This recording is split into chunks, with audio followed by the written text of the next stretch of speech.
Welcome to Jane Perrine TV. For this video, I will be showing you the wild island monkeys of Mook Beach. Yeah, that forest is full of monkeys. Like there's a lot of them. Go na to the monkey. Go to the monkey. Be careful, yeah? They might bite you. This is monkey, right? Yes, that's how the monkey sounds like. And that forest too. There's a lot of monkeys there as well. You can always see them everywhere in this beach during low tide. And during high tide, they were in the jungle. It will be hard to spot them in the jungle because they were hiding in the trees, but you can hear them. Don't touch the monkeys, yeah? Yeah. It will bite you if you touch it.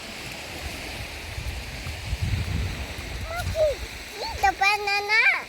Monkey, eat the banana. Oh, you ate all the banana earlier. There's no more bananas for the monkeys. Huh?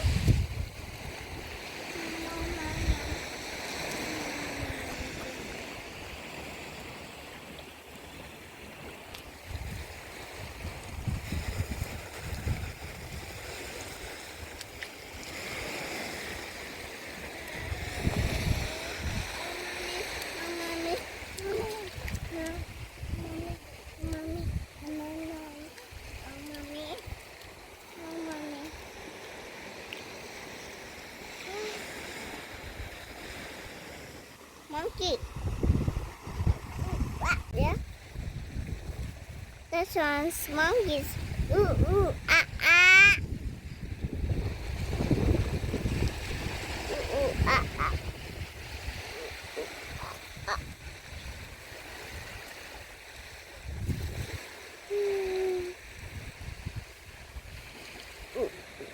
Mommy's is looking face.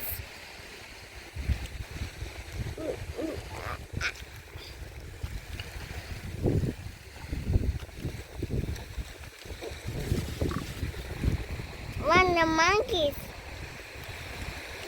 Monkey. What are those? It's monkeys. Monkeys climbing. Mango. Does he have a mango? Tsaka you eat all the food for the monkey. We brought banana earlier, right? Where is the banana now? Did you eat it? Yes.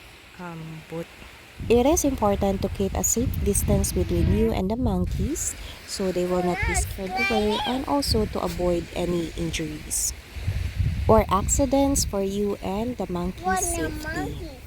However, some of them are very tricky and will try to sneak close to you. You just need to be more cautious. You are getting too close again. Back, go back, go back.